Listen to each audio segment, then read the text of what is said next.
aussi à un message ce matin, à la fois pour vous qui êtes là, mais je crois aussi pour les téléspectateurs, pour les gens sur Internet, les gens sur le satellite. Je crois que c'est un message qui peut toucher les cœurs au-delà de nos frontières.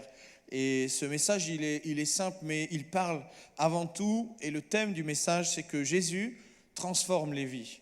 Et j'ai parlé au français, j'ai parlé au présent en français parce que Jésus continue de transformer les vies. Moi, je le crois, il a transformé la mienne, et l'histoire que je vais vous raconter, c'est une histoire qui a eu à peu près lieu il y a 2000 ans, qui est arrivée à peu près il y a 2000 ans. Jésus a transformé la vie d'une femme. Et aujourd'hui, Jésus continue de transformer des vies. Et je crois vraiment en cela parce que d'abord, je l'ai expérimenté, et puis plusieurs ici dans la salle l'ont expérimenté, n'est-ce pas? Est-ce que plusieurs l'ont expérimenté? Voilà, on a entendu le son de votre voix. Et je crois qu'aujourd'hui, Jésus continue d'agir dans cette société, malgré tout ce qu'on peut voir, effectivement, qui nous paraît négatif. Je pense qu'il ne faut pas avoir cet état d'esprit défaitiste et croire que Dieu ne peut pas encore agir aujourd'hui. Dieu peut agir encore aujourd'hui. Et ça, c'est une bonne nouvelle. Et on a besoin de l'entendre. Alors, dans le texte que je voulais partager avec vous, c'est dans l'évangile de Marc, chapitre 5, versets 23 à 35. Donc, si vous avez des Bibles, vous pouvez les ouvrir. Sinon, on l'a ici, le texte. On peut le regarder ensemble et le lire ensemble. Matthieu 5, versets 23 à 35. Et lui adressa cet instant de prière. Ma petite fille est à l'extrémité. Viens, impose-lui les mains afin qu'elle soit sauvée et qu'elle vive. Jésus s'en alla avec lui. Et une grande foule le suivait et le pressait.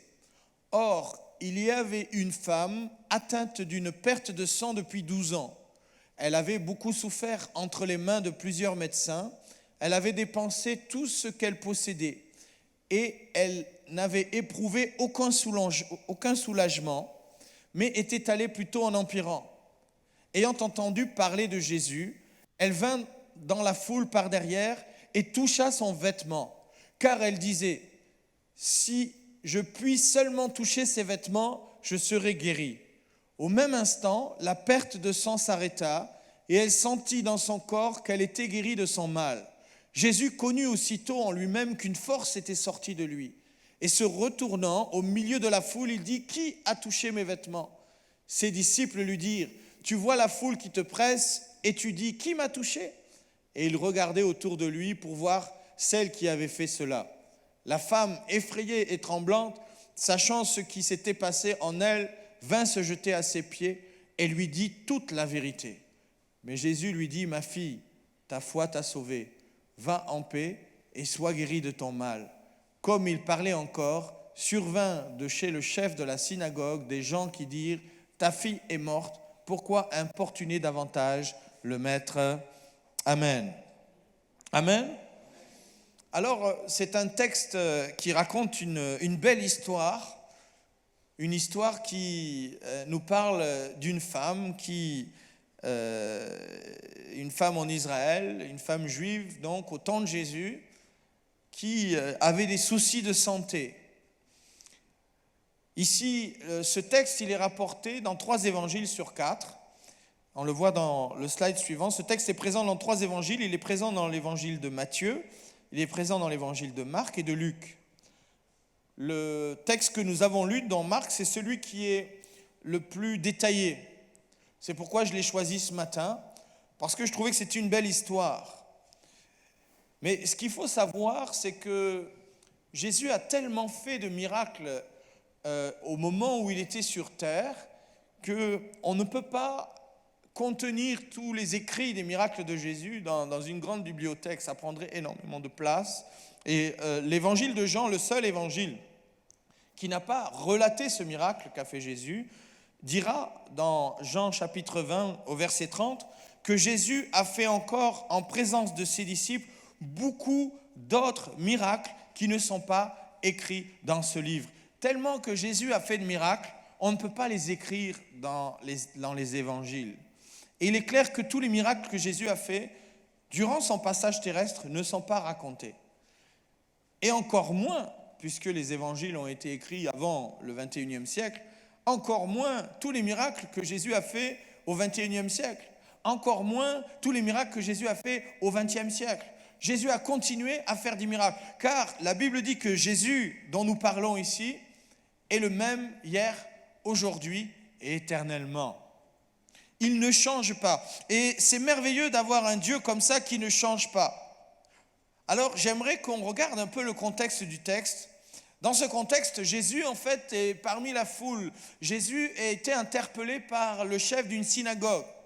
Pour ceux qui l'auraient oublié, ou qui voudraient volontairement l'oublier, Jésus, qui était pleinement homme et aussi pleinement Dieu, et en étant pleinement homme, il était pleinement un homme juif de sa génération. Ce qui fait qu'il est mentionné ici que le chef de la synagogue est allé le chercher. Le chef de la synagogue est allé le chercher. Pourquoi ? Parce que sa petite fille était mourante. Et il dit à Jésus, « Jésus, si tu vas voir ma petite fille, si tu lui imposes les mains, je suis convaincu qu'elle sera guérie, alors qu'elle est mourante. » Alors que Jésus s'en va pour une mission avec ses disciples qui le suivent, la Bible nous dit qu'il y a une grande foule.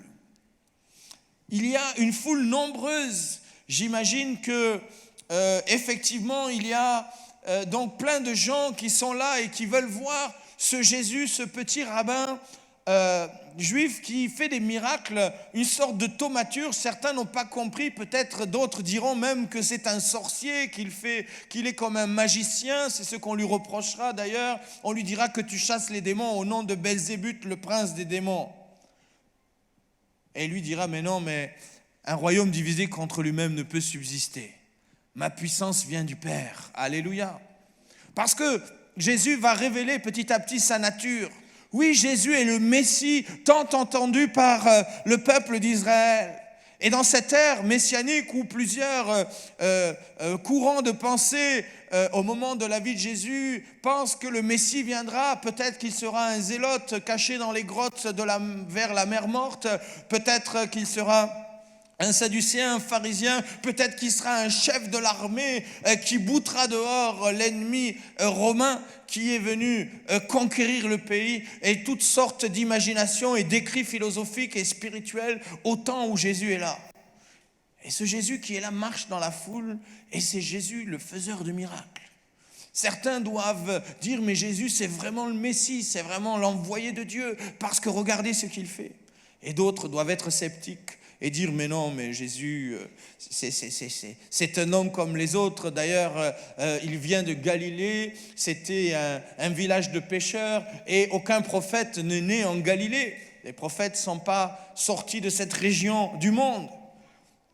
Et pourtant, ce Jésus, il devient de plus en plus populaire. Une grande foule le suit.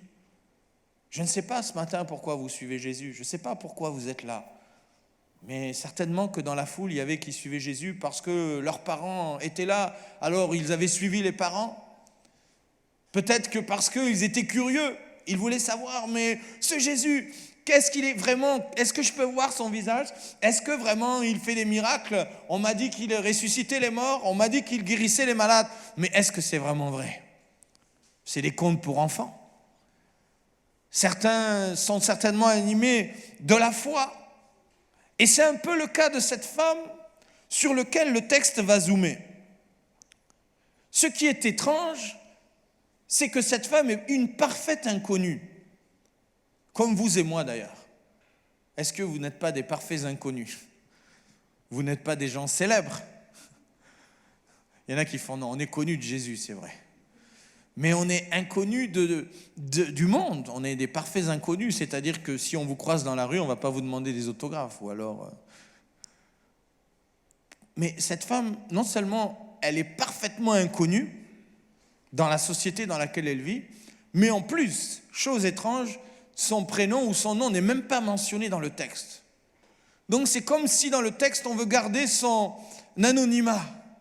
Une femme anonyme, une femme comme vous et moi, je ne suis pas une femme, mais bon, vous comprenez, un être humain comme vous et moi, parfaitement inconnu, qui se retrouve au milieu de la foule Et pourtant, cette femme, en fait, elle a quelque chose de caché dans son cœur. Elle a une pensée que révèle le texte qui va changer sa vie. Cette femme, nous dit la Bible, elle est malade. Et puis, elle n'a pas n'importe quelle maladie. Je viens sur cette maladie, c'est qu'elle a une perte de sang. Alors, c'est normal dans le cycle des menstruations, la Bible en parle et on verra dans le texte que à peu près une fois par mois, enfin, non, je ne suis pas une spécialiste du sujet, mais disons régulièrement, il est normal que les femmes aient leur menstruation et donc des pertes de sang. C'est ainsi le cycle. Mais cette femme-là, ce n'est pas comme ça. C'est qu'elle a une perte de sang permanente et depuis 12 ans. Or, aujourd'hui, on pourrait dire, ouais, c'est pas très grave, bon, ça va. À l'époque, c'est très grave. Pourquoi ? Parce que la perte de sang signifie impureté. Impureté, c'est-à-dire que cette femme, elle est impure au regard de la loi de Dieu, au regard de son peuple dans lequel elle vit. Elle est impure, elle ne peut pas toucher quelque chose sans que ça devienne impur. Et personne ne peut la toucher sans qu'il devienne impur. Oh, elle n'est pas lépreuse, mais c'est pas loin, parce qu'elle a une perte de sang. Alors bien sûr, ça ne se voit pas, mais elle le sait. Elle le sait. Et donc sa conscience doit lui peser. Impure selon la loi, un fort handicap selon l'époque. Et si on regarde dans le texte, si vous voulez bien, on va regarder, puisque au moment où cette femme vivait en Israël, c'est le texte de Lévitique qui faisait foi et loi. Lévitique chapitre 15, versets 19 à 25, il est précisé cela. La femme, qui aura un flux de sang en sa chair, restera 7 jours dans son impureté. Quiconque la touchera sera impur jusqu'au soir. Tout lit sur lequel elle couchera pendant son impureté sera impur. Et tout objet sur lequel elle s'assiera sera impur.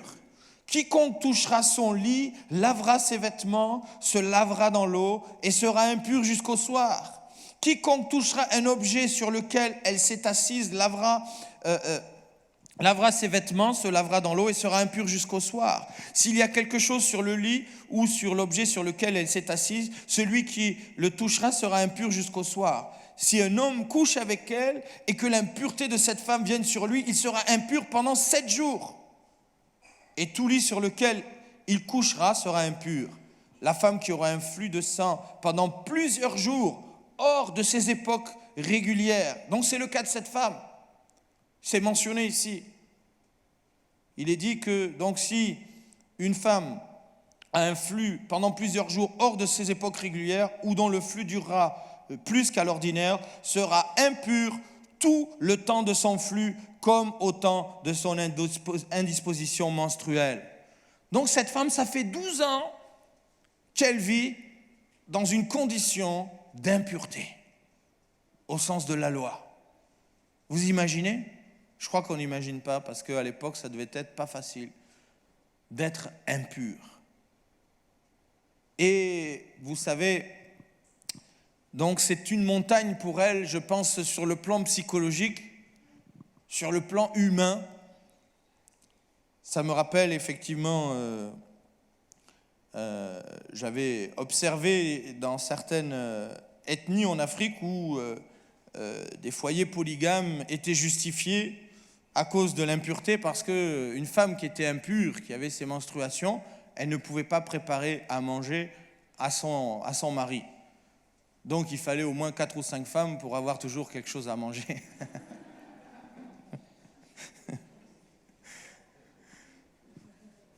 Chez les Mogband, c'est comme ça.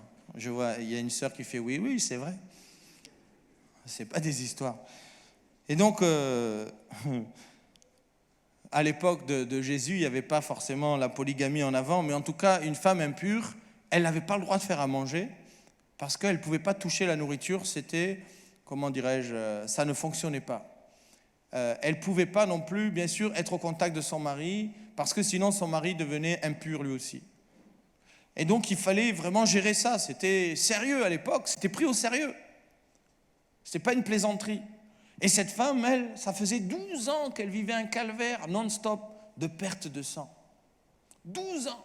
qu'elle ne pouvait pas, on ne sait pas si elle était mariée, mais si elle est mariée, imaginez-vous, elle ne pouvait pas préparer le repas de son mari. Elle ne pouvait avoir aucune relation intime avec son mari. Elle ne pouvait même pas toucher son mari, lui faire un bisou, sinon il était impur pour la journée. Quelle galère, quelle vie horrible pour cette femme. Et du coup, elle était tellement motivée qu'elle voulait à tout prix se sortir de cette situation parce que c'était un handicap, un vrai handicap. Et puis, en plus, pour devenir pure, parfois c'était compliqué. Vous avez vu combien, vous avez entendu, vous avez lu avec moi, lorsqu'on a ces menstruations, donc lorsqu'une femme a, comme on dit un petit peu dans le français courant, lorsqu'elle a ses règles, elle devait rester combien ? 1 semaine. C'est-à-dire c'est 1 semaine impure, sans rien toucher, etc. Et là, cette femme, parfois il fallait même pour devenir pure, parce que l'autre problème qu'il y a, c'est quoi ? Est-ce que lorsqu'on est impur, on pouvait aller prier, on pouvait aller au temple, d'après vous? Ben non. Parce que pour aller s'approcher de Dieu, il fallait être pur. Est-ce que vous avez vu toutes les lois que le principal sacrificateur dans la Bible devait faire pour aller dans le lieu très saint?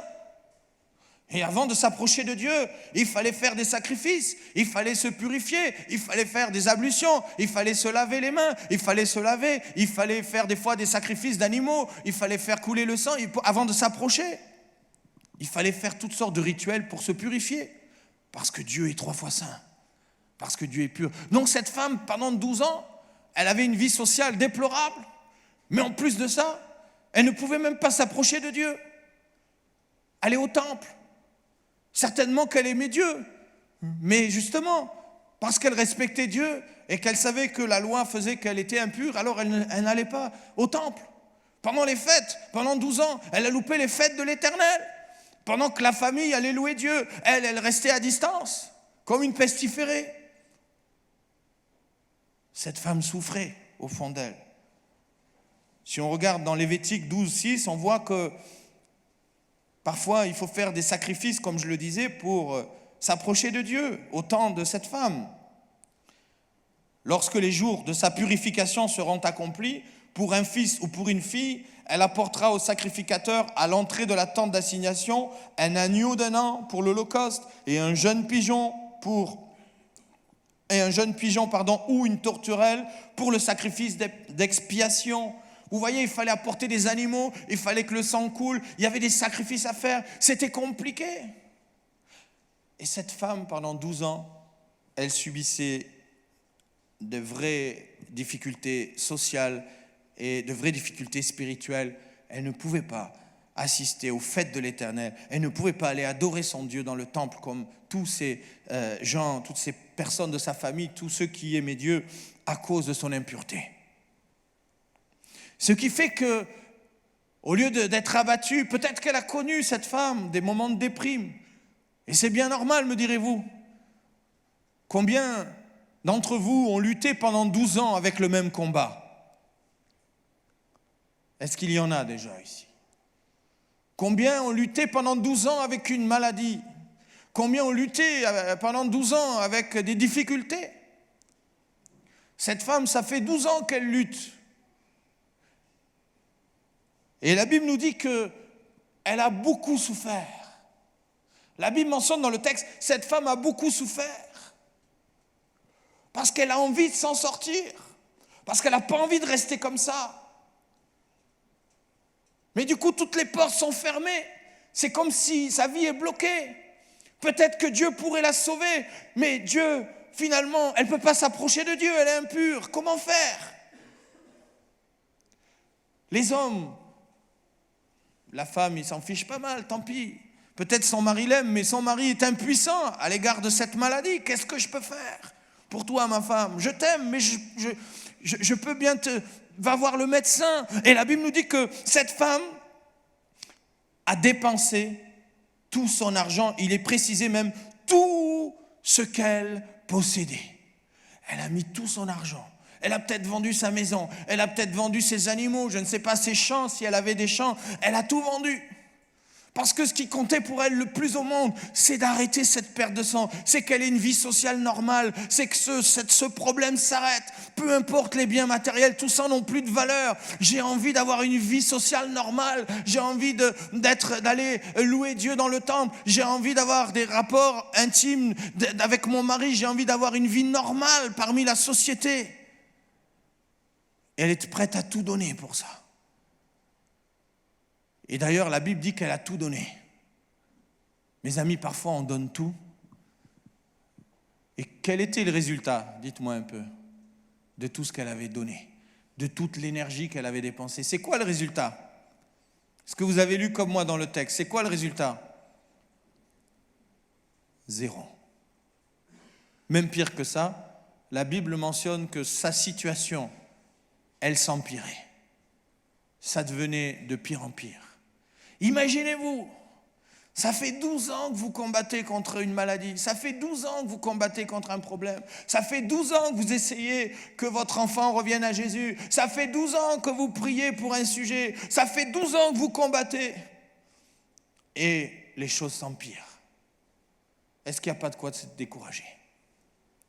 Est-ce qu'il n'y a pas de quoi se décourager, mes amis? Eh bien, je crois que cette femme, certainement, a connu des découragements. Mais il y a quelque chose qui va se passer ce jour-là. Il y a quelque chose de différent qui va arriver ce jour-là. Son bilan étant désespéré, plus d'argent, sa situation s'empire, 12 ans de combat sans aucun résultat. Les choses vont changer. Les choses vont changer. Et j'aimerais vous dire ce matin, même si vous êtes peut-être pas 12 ans, peut-être ça fait plus, 15 ans, peut-être ça fait moins, peut-être ça fait 1 an, 2 ans que vous luttez, vous combattez, vous demandez, mais Seigneur, je m'en sors pas de cette affaire, je n'y arrive pas, c'est plus possible.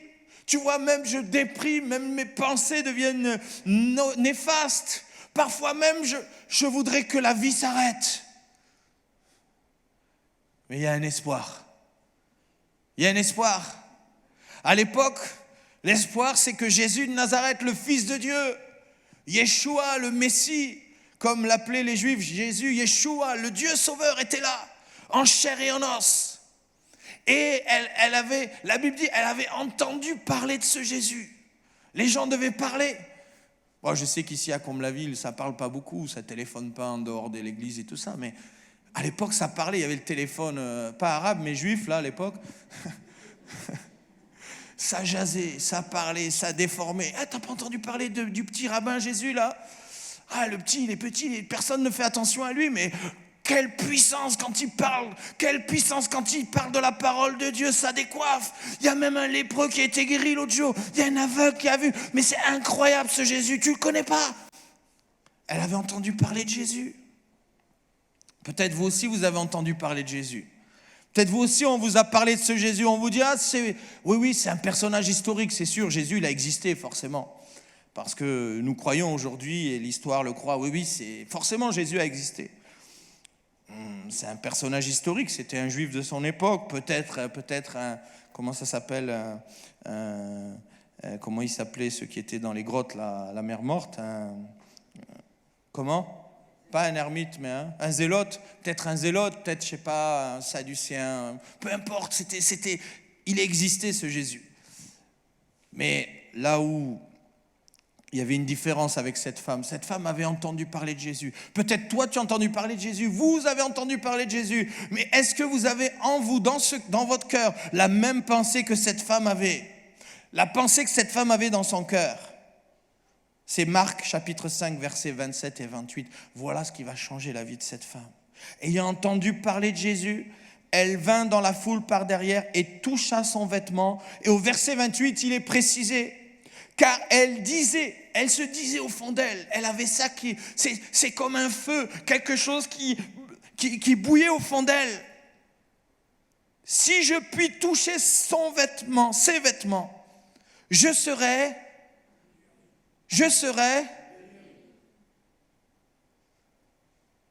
guéri. C'est incroyable. Vous, ça ne vous paraît pas incroyable? Moi, ça me paraît incroyable. Comment cette femme, pendant 12 ans, Elle a galéré, excusez-moi l'expression, mais c'est ça. Elle a souffert, elle souffrait encore, elle n'en peut plus, elle est au bout du rouleau. Elle a entendu seulement parler de Jésus, elle ne l'a pas encore vu, elle ne l'a pas rencontré, elle ne l'a pas vu faire des miracles, elle n'a pas vu ressusciter les morts, elle n'a pas vu les aveugles, elle a entendu seulement parler de lui. Simplement, elle a entendu. Peut-être ce matin, vous entendez. Peut-être là où vous êtes aujourd'hui, vous entendez. Téléspectateurs, vous entendez parler de Jésus. Mais la différence, c'est que cette femme, dans son cœur, elle savait, elle croyait, elle avait la foi que si elle touchait les vêtements de Jésus, elle serait guérie. Et alors, on nous dit que effectivement, elle va avoir cette opportunité. L'opportunité va se présenter à elle. Et mes amis, ce matin, aujourd'hui, l'opportunité se présente à nous. Parce que Jésus est le même, Jésus est présent au milieu de nous. La Bible nous dit que Jésus est présent parce qu'il est Dieu. Et vous voulez que je vous prouve ici dans ce texte que Jésus est Dieu? Normalement, cette femme, on l'a vu, elle est impure. Elle ne peut pas s'approcher de Dieu. Vous êtes d'accord avec ça? Cette femme est impure, elle ne peut pas s'approcher de Dieu, oui ou non? Mais cette femme, elle a quelque chose qui bout en elle. Elle sait que si elle touche les vêtements de Jésus, elle sera guérie. Et en fait, elle va mettre toute sa détermination, elle va mettre toute son énergie, elle va mettre toute sa force dans ce qui brûle en elle. Mes amis, parfois, il faut savoir se concentrer sur ce qui brûle en nous. S'il y a quelque chose qui brûle dans ton cœur, que Dieu fait brûler dans ton cœur, mets toute ton énergie, mets toute ta force, mets tous tes biens là-dedans. Ne mets pas tes biens dans ce qui est de l'espoir des hommes, l'espoir du monde. Cette femme avait perdu tous ses biens avec les médecins. Nous ne sommes pas contre la médecine, je tiens à le dire ici, c'est pas ça mon propos ce matin. Mais cette femme avait mis son espoir sur les hommes. Elle avait investi et vendu tous ses biens, donné tout pour qu'elle ait un espoir de vivre mieux. Mais à partir du moment où elle a eu cette pensée, à partir du moment où elle a eu la foi, à partir du moment où elle a pu croiser Jésus, eh bien elle a fait cette démarche. Elle a été une violente. La Bible nous dit que ce sont les violents qui s'emparent du royaume des cieux. Elle a été violente, elle s'est fait violence, peut-être qu'elle souffrait, peut-être qu'encore ses pertes de sang l'ennuyaient, elle se disait mais je vais marcher parmi la foule, si quelqu'un découvre que j'ai une perte de sang, on va me traiter de tous les noms car j'aurai touché les gens seront impurs jusqu'au soir et à cause de moi. Et elle ne s'est pas dit mais si je touche Jésus et qu'il s'en rend compte, qu'est-ce qu'il va dire? Parce que je suis une femme impure? Je ne peux pas toucher un homme qui est pur, un rabbin en plus. Qu'est-ce qu'il va dire Jésus? Parfois, vous savez, on est dans de telles situations. Des situations de péché, des situations horribles dans notre vie. Et on se dit, mais si je viens à Jésus, qu'est-ce qu'il va penser de moi? Est-ce qu'il ne va pas dire que je suis impur, que j'ai une perte de sang depuis 12 ans, que je suis sale, il ne peut pas me toucher? Il va me regarder avec dédain. Peut-être qu'il va me rejeter ou on va savoir, on va peut-être me lapider. Parce que je suis une femme impure. Mais cette femme, elle n'a pas de doute dans son cœur. Elle a une foi déterminée. Elle dit, si je touche ses vêtements, j'y arrive à me faufiler. Je fais violence, je vais passer par là, je le touche, je serai guéri. Elle est déterminée, elle le croit. Et vous savez, Jésus qui est juif, j'en ai un à la maison, un châle de prière juif, un talit c'est un châle avec des bandes, des petites ficelles qui suspendent comme ça. Et certains pensent que, en fait, elle a juste attrapé un de ces tzitzit, un de ces fils qui dépassait comme ça. Elle a réussi à l'attraper et elle a reçu sa guérison. Alléluia! Elle a reçu sa guérison. Et là, il y a deux attitudes. Vous savez, il y a ceux qui imaginent le Dieu de la Bible comme un Dieu méchant, battant. La loi l'a condamné, n'est-ce pas? La loi disait, tu es impur, tu ne dois pas toucher les hommes, tu dois pas, sinon ils vont être impurs. La loi pourrait la condamner. Et qu'est-ce qui s'est passé? Jésus s'est retourné, qu'est-ce qu'il lui a dit? Qu'est-ce que Jésus lui a dit? Qu'est-ce que Jésus lui a dit? Est-ce qu'il l'a condamné? Est-ce qu'il lui a dit, écoute, vraiment, tu aurais pu faire attention, tu vois pas que tu es impur, maintenant, je suis obligé d'aller me purifier pendant 24 heures, je suis impur jusqu'au soir. Vous savez pourquoi Jésus n'était pas impur jusqu'au soir? Pourquoi Jésus n'est pas impur jusqu'au soir? Hein? Parce qu'il est Dieu. Voilà la preuve dans ce texte que Jésus est Dieu, pour ceux qui doutent. Parce que n'importe quel homme, qu'il soit rabbin ou qu'il soit qui il veut, si une femme le touchait, il aurait dû être impur. Pourquoi Jésus n'est pas impur jusqu'au soir? Parce qu'il est Dieu. Alléluia! Parce qu'il est Dieu! Et en fait, cette femme, quand elle va toucher Jésus, elle va toucher Dieu.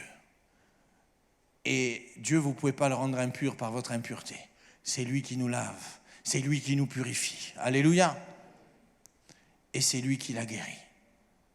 Et Jésus, dans ce texte, alors, il y a quelque chose d'étrange qui se passe. C'est vrai, Jésus va sentir qu'on l'a touché. La Bible dit même qu'il a senti une force qui est sortie de lui. C'est comme si Dieu a donné une partie de lui à cette femme. Pour que ce qui lui manquait en elle, pour qu'elle soit parfaitement équilibrée, que son métabolisme refonctionne, Dieu lui a accordé. Alléluia. Vous savez que Dieu est le seul qui crée là où il n'y a pas de matière. Il y a un autre miracle que Jésus a fait qui est extraordinaire. C'est un aveugle de naissance qui n'avait pas les yeux dans ses orbites. Et Jésus dit, la Bible dit que Jésus va prendre de la terre et qu'est-ce qu'il va faire? Il va cracher, hein, c'est pas très joli, mais bon, c'est ce qu'il a fait là. Ma femme va me dire, arrête de cracher comme ça. Je ne crache pas, hein, normalement. Mais c'est juste pour montrer à Jésus comment Jésus a fait. Il a craché dans la terre, la boue, et il a plaqué ça sur l'œil de l'aveugle. Après, il a dit à l'aveugle, va. Autrement dit, l'aveugle n'avait pas Dieu. Avec la terre, il a créé. Comment Dieu a créé Adam et Ève? Comment Dieu a créé Adam et Ève? Avec la terre. Quand Jésus a ramassé la terre, c'est Dieu. Jésus est Dieu. Il a pris la terre avec sa salive. Il a craché. Il a créé les yeux qui manquaient à cet homme. Alléluia. Dieu est le seul qui fait ça. Aucun miracle, aucune personne, aucun sorcier, aucun magicien, aucun machin ne peut faire ça. C'est Dieu seul qui peut faire ça. Et aucun magicien, aucun sorcier ne pouvait faire ce que Jésus a fait. C'est-à-dire que, en plus, si vous regardez le texte, c'est quand même étonnant. Jésus n'a rien fait finalement. Il n'a fait juste qu'être présent. Parce que Jésus n'a pas vu cette femme. Elle est venue par derrière. Oui ou non? Jésus ne l'a pas vue. Elle est venue par derrière. Jésus l'a sentie juste au moment où elle l'a touchée. Il a senti quelque chose. Mais dans ce miracle, Jésus n'y était pour rien. Sinon, dans sa nature, qu'il est Dieu. C'est la foi de cette femme qui a fait que ce miracle a été possible dans sa vie. Alléluia. Donc si toi aussi tu crois, si vous qui croyez aussi, vous qui nous regardez sur Internet ou par satellite, vous ce matin qui êtes là, si vous croyez, le miracle est possible encore aujourd'hui. Le miracle est possible. Ça ne dépend pas de Dieu. Dieu l'a déjà fait, lui, le miracle. Dieu l'a déjà accompli, c'est sa nature. Sa nature est capable de transformer les vies. Sa nature est capable de changer tout le dysfonctionnement des hommes. Parce qu'il est Dieu. Cette femme avait saisi cette révélation profonde. Et Jésus, au lieu de la condamner, Dieu, au lieu de lui dire « Oh, mais femme, tu ne sais pas que tu es impure, tu n'aurais pas dû me toucher. » Il va la regarder avec des yeux d'amour. Il va la regarder avec des yeux de compassion. Il va la regarder avec des yeux respectueux. Et il va lui dire dans l'évangile de Marc, chapitre 5, verset 34, Jésus lui dit, ma fille, il appelle ma fille, ta foi t'a sauvée. Ta foi t'a sauvée. Va en paix et sois guérie de ton mal. Alléluia. Est-ce qu'un Dieu comme ça, c'est pas un Dieu merveilleux? Est-ce qu'un Dieu comme ça, c'est pas un Dieu qui nous donne du courage pour continuer à vivre, pour continuer à combattre, pour continuer à croire qu'aujourd'hui encore, Dieu fait des miracles, Dieu agit encore aujourd'hui, Dieu peut transformer ta vie, Dieu peut te changer là où tu es, Dieu peut te guérir de ton infirmité là où tu es, Dieu peut te changer ta vie affective, Dieu peut changer toute ta vie, même si comme cette femme, tu te trouves dans une citadelle, tu te trouves enfermé, toutes les portes semblent bloquées, tu n'as plus d'argent, tu n'as plus de santé, tu ne peux même pas t'approcher de Dieu à tes yeux parce que tu es impur. Eh bien, sache que Jésus ne te condamne pas et que si tu vas toucher ce Jésus par la foi, eh bien, tu recevras une partie de Jésus en toi. Ce qui te manque, Dieu te le donnera pleinement afin que tu sois en paix, afin que tu sois guéri. Et au-delà de ça, le premier mot que Jésus dit, tu es sauvé. Alléluia, c'est-à-dire tu as la vie éternelle, c'est-à-dire tu ne souffriras pas dans l'éternité, tu seras avec moi dans l'éternité, pour l'éternité tu vivras la paix, la joie, la félicité, il n'y aura plus de pleurs, il n'y aura plus de grincement de dents, tu seras dans l'éternité avec moi, ça c'est le plan de Dieu, ça c'est pourquoi Jésus a donné sa vie pour chacun d'entre nous, et ça c'est le message de la bonne nouvelle ce matin pour chacun de nous, alors nous voulons nous saisir de ça, j'inviterai vraiment la louange à venir, j'inviterai chacun ce matin à se saisir de ce miracle pour lui. Il y a un miracle pour toi. Ça ne dépend pas de Jésus, ça dépend de toi. Ça ne dépend pas de Jésus. Oh Seigneur, si tu veux bien, Jésus le veut. Ça dépend de toi ce matin. C'est le message pour cette journée. C'est le message pour cette matinée. Le miracle, il dépend de toi maintenant. Je vais vous inviter, si vous voulez bien vous lever, on va prier. Ceux qui veulent prier, et peut-être certains veulent s'avancer, avancez-vous. Et nous voulons saisir le pan de Jésus. Ce matin encore, c'est possible par la foi. Même si physiquement il n'est pas là, c'est possible de toucher son manteau. C'est possible de toucher son cœur par la foi. J'aimerais que Jésus nous dise ce matin, qu'il vous dise à vous internautes, à vous sur satellite, qu'il vous dise, viens, ta foi t'a sauvé, viens, ta foi t'a guéri, viens comme cette femme, viens, je ne te condamne pas, je te bénis.